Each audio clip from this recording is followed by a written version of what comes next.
दोस्तों जय भीम नमो बुद्धाय। मैं हूँ कानपुर में और कानपुर में दी बुद्धिस्ट सोसाइटी ऑफ इंडिया की आज एक दिवसीय यहाँ पर बैठक हुई है और उस बैठक में कई सारे निर्णय लिए गए हैं और कई सारी बातें भी की गई हैं और यहाँ पर विभिन्न राज्यों से लोग आए हुए थे। और मैं आपको बता दूँ कि कार्यकारिणी के सारे सदस्य और मेंबर भी जो है वो यहाँ पर मौजूद थे और कार्यक्रम पूरे दिन चला।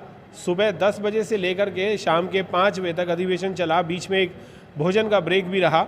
अधिवेशन बहुत शानदार था, जानदार था। और जानने की कोशिश करते हैं कि कार्यक्रम में क्या क्या चीज़ें और बनाई गई हैं, क्या रूल बनाए गए हैं, किस किस तरीके से अब दी बुद्धिस्ट सोसाइटी ऑफ इंडिया जो है वो काम करेंगे। सर, मैं आपसे जानना चाहूँगा कि आज का जो अधिवेशन रहा वो किस रूप में किया गया था और उसमें क्या क्या आपने निर्णय और लिए हैं।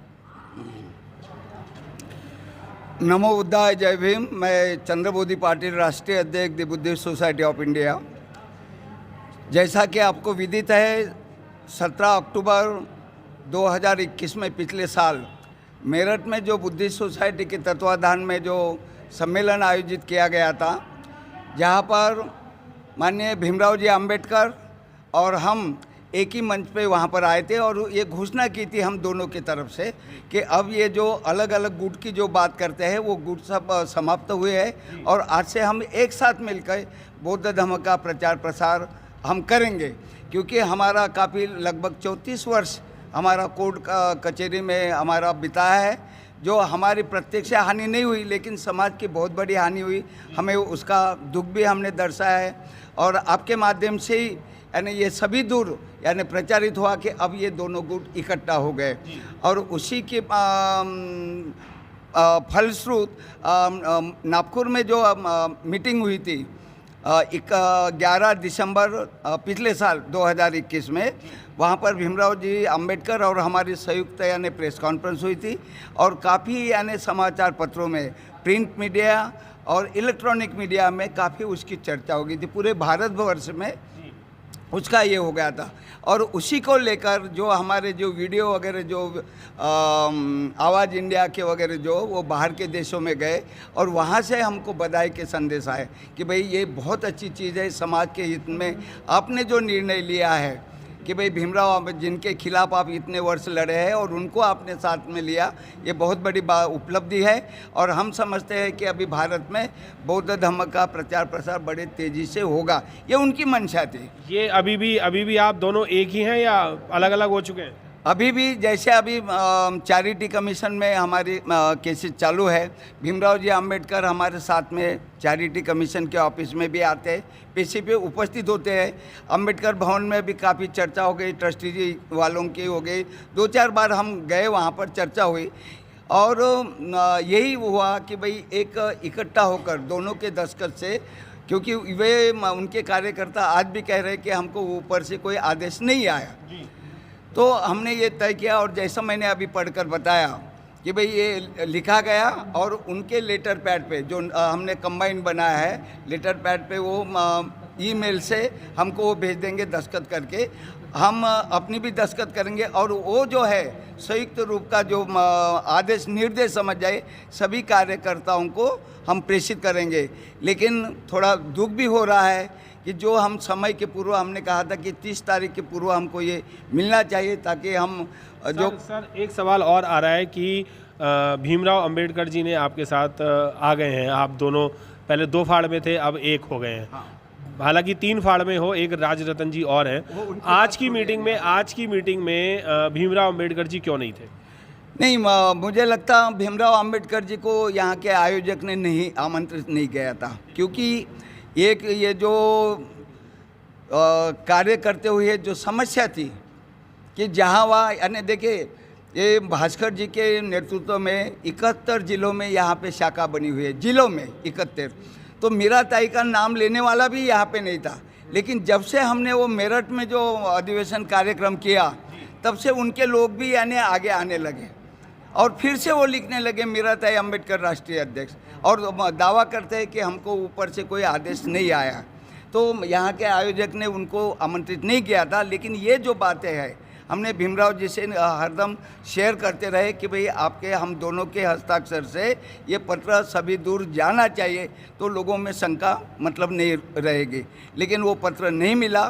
फिर से आपके माध्यम से आपका जो वीडियो यूट्यूब पे जाएगा, हमने जो बोला है, जो खरी खोटी जो भी सुनाई है, वो उन तक यानी पहुंचना चाहिए। हम चाहते हैं कि भाई ठीक है, हमने तो समझौता किया है, ठीक है ना, हमने आपको अपना लिया है, लेकिन आपके मन में या आपके कार्यकर्ताओं के मन में अगर कोई खोट है तो उसकी हानि जो है उनको ही होनी है। सर एक सवाल इसमें और ये उठता है कि आपके एक कार्यकर्ता ने भीमराव अंबेडकर जी को नहीं बुलाया, जो कि अब आप दोनों एक हो चुके हैं, आने चाहिए थे वो इस बैठक में।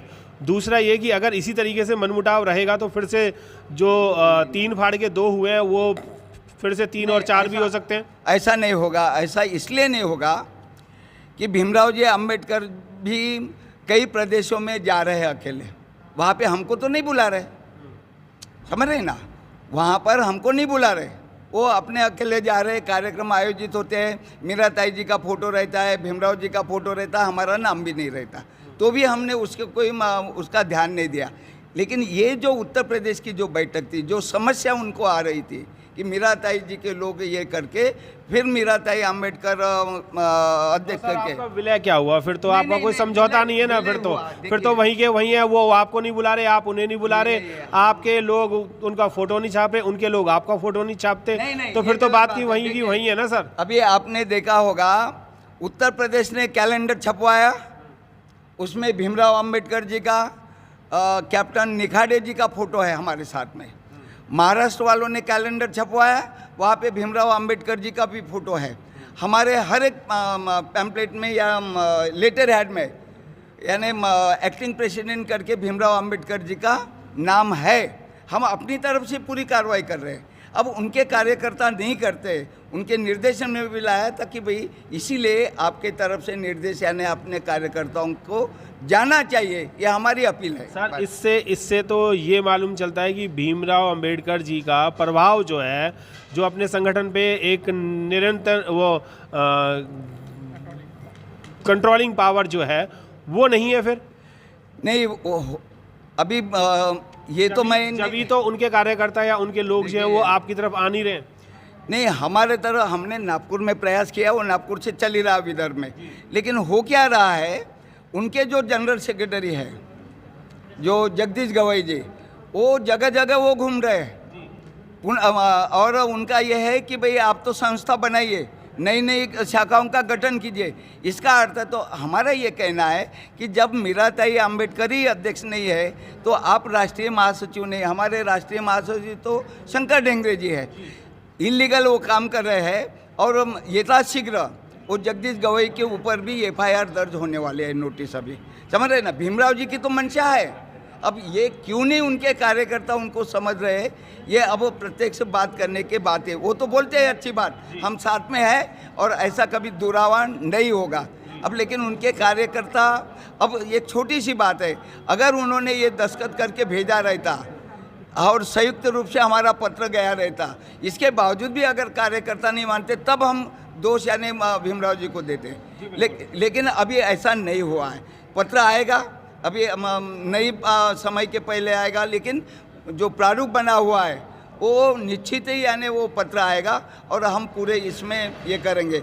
और एक खुशी की बात है, जब नवंबर 31 को सेंट्रल कमेटी की बैठक है, भीमराव अंबेडकर जी और उनके 30-35 कार्यकर्ताओं को, मुख्य कार्यकर्ताओं को वो कार्यकारिणी में, जैसे सांची में आप लोगों ने देखा होगा, राष्ट्रीय कार्यकारिणी में उनके भी 30-35 लोगों को आमंत्रित किया है, हमारा भी 60-65 लोगों के 100 लोगों का वहाँ पे ये होगा। तो ऐसे जो भी अगर मन में कोई शंका कुशंका होगी यानी मतभेद होंगे वो वहाँ पे दूर हो जाएंगे, ऐसा लगता है। हमको इंतजार करना है बस। इंतजार हमें भी रहेगा कि आप सब लोग एक हो जाएं और जो बुद्ध का कार्रवाई है उसे एक होकर के हम सभी लोग आगे बढ़ाएं। मेरे साथ सतीश जी भी हैं जो ट्रस्टी और चेयरमैन है। सर, इस बुद्ध कार्रवाई को हम बिना किसी लड़ाई झगड़े के, द्वेष भावना के कैसे आगे बढ़ाएंगे, क्योंकि बुद्ध ने तो करुणा, मैत्री, भाईचारे का ही संदेश देने के लिए कहा था। सर, आपकी बात बहुत सही है। भगवान बुद्ध करुणा और मैत्री के हमको संदेश दिया है, और करुणा और मैत्री से ही जग जीता जा सकता है। ये बुद्ध का संदेश है। तो हमें आपस में उनसे मिलके द्वेष भाव न करते हुए उनको साथ में बैठ के ये बारे में समझौता करना चाहिए। हमें बताना चाहिए कि बाबा साहब का एक मकसद था कि पूरे भारत को मैं बौद्धमय करूँगा। तो ये बौद्धमय करने का जो हमारा मकसद है, बाबा साहब का जो एक इच्छा थी, आकांक्षा थी, तो वो आकांक्षा पूरी करने के लिए हमें साथ में मिलके काम करना चाहिए। सर मैं एक चीज़ और कहना चाहूँगा, साथ में मिलके काम करने के लिए कोई तैयार नहीं हो रहा है। एक दूसरे की टांग खींची जा रही है, एक दूसरे को नीचा दिखाया जा रहा है, एक दूसरे की फ़ोटो नहीं खींची जा रही है, एक दूसरे के नाम नहीं छापे जा रहे हैं, एक दूसरे को सामने बैठाया नहीं जा रहा है, एक दूसरे के शहरों में नहीं आ रहे हैं। तो सर आप बौद्ध कारवां बाबा साहब का जो सपना था उसे बौद्ध में कैसे बना रहे हैं सर फिर आप? सर ऐसा है कि देखिए, अच्छे काम में विघ्न हमेशा आते रहते हैं और पांचों अंगुली सरखी नहीं होती। भगवान बुद्ध के समय में भी ऐसे द्वेषी लोग थे जो भगवान बुद्ध का भी विरोध करते थे। तो यहाँ भी कुछ ऐसे लोग हैं जो राजकारण से आए हुए लोग हैं। तो वो ऐसा अपना जो राजकारण करने के लिए या तो फिर अपनी कुछ प्रेस्टीज स्थापित करने के लिए ये ऐसा करते रहेंगे। और ये मानव स्वभाव होता है कि मैं सबसे बड़ा, ऐसा करके वो बताना चाहते हैं। लेकिन ऐसा नहीं है। बुद्ध का धम्म जो शांति का देने का है, और हम शांति से साथ में मिलके यदि सबको बिठाएंगे तो मुझे लगता है कि ये कारवां बहुत आसान हो जाएगा। और आसान हो जाएगा। एक सवाल और पूछना चाहूँगा, आप ट्रस्टी और चेयरमैन भी हैं, हर साल हम कितने बुद्धिस्ट लोग बना रहे हैं? सर देखिए, हर जगह पे अभी कार्यक्रम चल रहा है, बुद्धिज़्म का कार्यक्रम। हमारे पास में अलग अलग जगह से रिपोर्ट आते हैं, कहाँ 200 बना है, कहाँ 300 बनाते हैं। हर एक अपने अपने इलाका में अपने अपने हिसाब से वो भगवान बुद्ध का ये कारवां आगे लेके जा रहे हैं और लोगों को बुद्धिस्ट बना रहे हैं। ये आप सोशल मीडिया में देखते होंगे कि बुद्धिस्ट सोसाइटी ऑफ इंडिया की तरफ से भी हमारा डेली हमेशा ये जो पोस्ट वगैरह आता रहता है। तो उसमें आप देखते होंगे कि 200 कार्यकर्ता बने, कभी 300 बने। तो ये कारवां हमारा चालू है बनते। जी बहुत बहुत धन्यवाद। कारवां जो है वो तो चलता ही रहेगा और कितने बुद्धिस्ट बन रहे हैं, दिल्ली में भी बन रहे हैं, बहुत सारे प्रदेश के लोग भी हैं यहाँ पर। सुनील जैसी बात करना चाहूँगा, कारवां तो आप आगे बढ़ा रहे हैं, पर कितने लोगों को बुद्धिस्ट बना करके सही में ये मार्गदर्शन दिखा रहे हैं कि बुद्ध का मार्ग जो है वो एक अच्छाई के तौर पे सभी साथियों को नमो बुद्धाय, जय भीम। जैसा मिलेंद्र आपका क्वेश्चन है कि कितने लोगों को हम बुद्ध की धर्म के प्रति हम लेके जा रहे हैं, कितना उनको बुद्धिज्म की तरफ सिखा रहे हैं या वो अडोप्ट कर रहे हैं। पहले के मुकाबले देखा जाए 2014 के बाद अगर आज का आंकड़ा देखा जाए तो वो 80% अबाव हुआ है। और ऐसा कोई राज्य, ऐसा कोई प्रांत नहीं बचा है जहाँ पर बुद्ध धर्म से जुड़ी हुई Buddhist society of India run नहीं कर रही हो। इससे पहले क्यों नहीं कर रही थी, उसका एक रीज़न था कि कोर्ट कचहरी में मामला फंसा हुआ था। 15 अप्रैल 2015 के बाद में जो जजमेंट निकल के आया सुप्रीम कोर्ट का, उसके बाद प्रत्येक राज्य में और जिला मंडल में कमेटियाँ गठित हो चुकी है। और आज आप देख सकते हो कि लद्दाख इतना दूर पड़ता है, लद्दाख तक कमेटी गठित हो गई। तो यह कारवां बहुत दूर तक जा चुका है। सुनील जी आप ये कह रहे हैं कारवां बहुत दूर तक जा चुका है और 80% भारत के लोग जो हैं वो बुद्धिस्ट बन गए हैं। अगर हम 80% की बात करते हैं तो 130 या 135 करोड़ की जनसंख्या में से 80% निकालें तो 100 करोड़ आदमी लमसम होते हैं। तो 100 करोड़ आदमियों का आपके पास कोई डाटा है, कोई गवर्नमेंट में आपकी एंट्री है कि हाँ ये 80 करोड़ आदमी जो है वो बुद्धिस्ट बन चुके हैं, या 50 करोड़ बन चुके हैं, या 10 करोड़ बन चुके हैं, या 5 करोड़ बन चुके हैं, या 5 लाख बन चुके हैं? आपका जो है 80 करोड़ वाला ये आंकड़ा आपकी तरफ से आ रहा है, ये ऐसा कोई आंकड़ा नहीं है। पॉपुलेशन के हिसाब से नहीं, हम बुद्धिस्ट कम्युनिटी की जो पॉपुलेशन है वो उसका आंकड़ा अलग है। अभी ऑन जो रिकॉर्ड में है वो मतलब 1 करोड़ भी नहीं है, पूरा 90 लाख की 95 के आसपास है वो। अभी जो कारवां चल रहा है, भावनात्मक रूप से कह लो या व्यवहारिक रूप से कह लो, वो बुद्धिज्म की तरफ आ रहा है। प्रमाणित रूप से भी कारवां चालू हो चुका है और माइनॉरिटी कमीशन से लेकर बुद्धिस्ट सोसाइटी ऑफ इंडिया मिलकर रन कर रही है। और वो लिखित रूप में भी आ रहा है। हरियाणा में उसका आप प्रभाव देख सकते हैं, दिल्ली में वो प्रभाव देख सकते हैं, महाराष्ट्र में वो प्रभाव आप देख सकते हैं। मैं आपको बताना चाहूँगा कि दी बुद्धिस्ट सोसाइटी ऑफ इंडिया की ये जो आज प्रदेश लेवल की आज मीटिंग हुई थी, उस मीटिंग में बहुत सारे निर्णय लिए गए। कुछ वाद विवाद भी हैं, उन वाद विवाद को ख़त्म करके बुद्ध का कारवां जो है वो आगे बढ़ाया जा रहा है। और बाबा साहब का जो एक सपना था उसे पूरा करने के लिए पूरे भारतवर्ष के लोग जो है वो आगे आए हुए हैं। जय भीम, नमो बुद्धाय। मिलेंद्र गौतम निशा जी के साथ, कानपुर।